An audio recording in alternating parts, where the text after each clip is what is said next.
Hello and welcome to an American West revision session. Today we'll be thinking about why the Johnson County War was so significant, an event that happened in 1892. The war occurred in the state of Wyoming, which you can see here on this map of America, and it happened between two groups of people, cattlemen and homesteaders. Cattlemen were people who bought and sold longhorn cattle, and they farmed them on the Great Plains, and they mainly sold the skin of the cows and the fat of the cows to make candles with and things like that. So they made a lot of money from farming cattle on the plains, and they mainly moved to the plains between the 1860s and the 1870s in particular. And the Johnson County that we're looking at in Wyoming, it was mainly in the 1870s that cattle farmers had started to move in. Homesteaders were another group of people who moved onto the Great Plains. They'd started moving in rather large numbers to the Great Plains in the 1850s, and then in even larger numbers after the 1860s when railways were built, so it was easier to access the land. And there were several reasons why cattlemen and homesteaders, two groups of people settling on the plains for different reasons, one to farm cattle, the other to move with their families for a better life, to live there, they really didn't get on. Arguments between cattlemen and homesteaders were usually over three main things. Whose land it actually was. Did the land belong to the homesteaders, or did it belong to the cattlemen? Also, arguments could be over damage to crops of the homesteaders. They often had difficulty keeping the cows belonging to the cattlemen out of their land where they were growing their food, and the cows would wander in and munch on all their plants. The third problem that they often faced and arguments were caused by was access to water. The homesteaders would sometimes prevent the cows coming near their land if they could, so they didn't damage their plants, but that also stopped the cattlemen's cows from accessing water supplies which they needed to drink in order to live. So cattlemen and homesteaders were not the best of friends. So what caused the conflict in the Johnson County War in 1892? Well, a crime. And the crime was cattle rustling. Rustling meaning stealing. The homesteaders were accused often by the cattlemen of stealing their cattle. So you can see here in my picture, here are the cattlemen, and they are accusing the homesteaders who live also in Johnson County of stealing cattle. The homesteaders, on the other hand, believed that the cattlemen were stealing their land by bringing their cows to live there. And at this time, how was a crime punished? Well, if people were found guilty of cattle rustling, then the punishment was actually death by hanging. And who enforced the rules?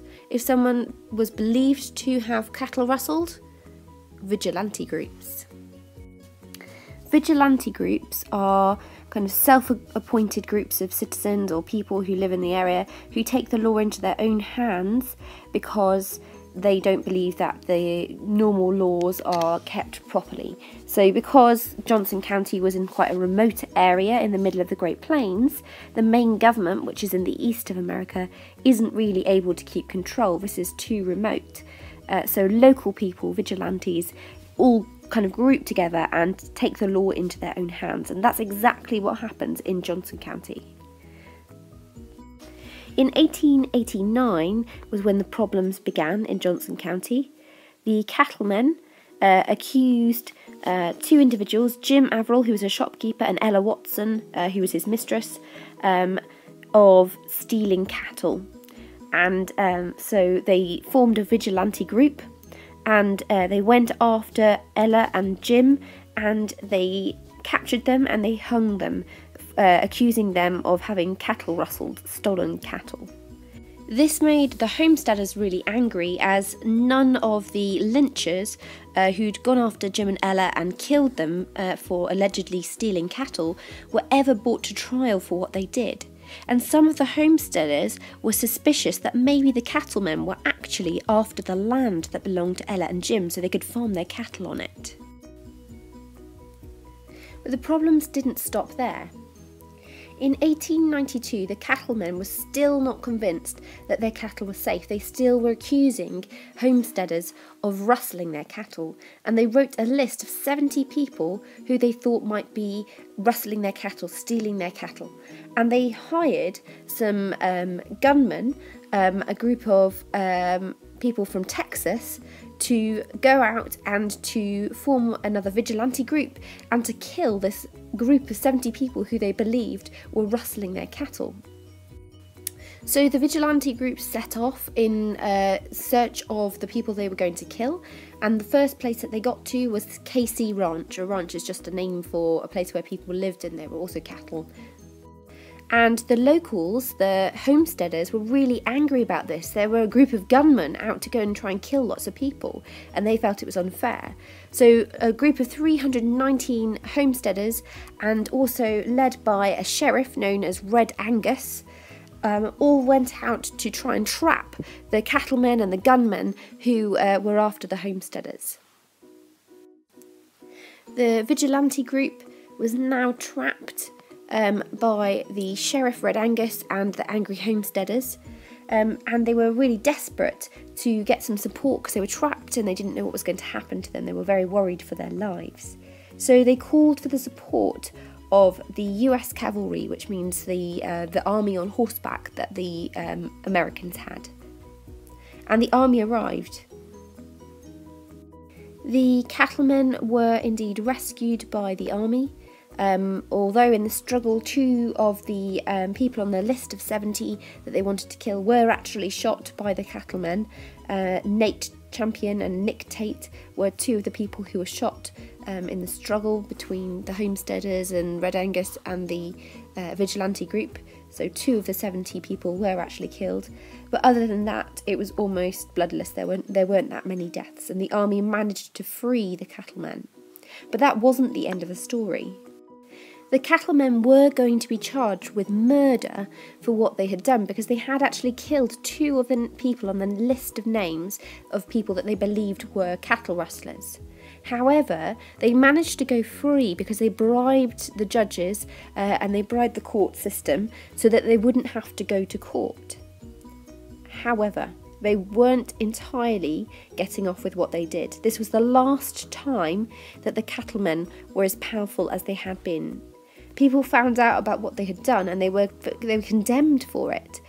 People said it was outrageous and that they shouldn't have got away with their behaviour. So then, why was the Johnson County War so significant? Why is it such a remembered event? Because even though the cattlemen were never actually tried for being guilty of murder of the people on their list that they wanted to arrest for cattle rustling, the Johnson County War shows that it was very difficult to keep law on the plains. It was very possible for law and order to break down very quickly in remote areas like the Johnson County. And it also marks an end point to the power of the cattlemen. They were no longer allowed to get away with the lynching and vigilante groups that they had been in 1889. Instead, they were made to fence in their ranches where their cows were to stop them from causing damage to crops, and to stop using vigilante groups to randomly kill people without evidence. Why not have a go at this 5-mark question? Briefly describe the events of the Johnson County War. Remember, 5 marks, 5 brief points, or 2 explained points. Alternatively, consider this question. The main reason for lawlessness in the West was the lack of local government, so the lack of government control in remote areas in the West. How far do you agree with this statement? 8 marks. Obviously, you couldn't do the whole question just using the Johnson County War, but could you use it to agree or disagree with this statement? Write yourself a paragraph. Think about why the cattlemen were lynching and forming vigilante groups in the first place, to make up your mind.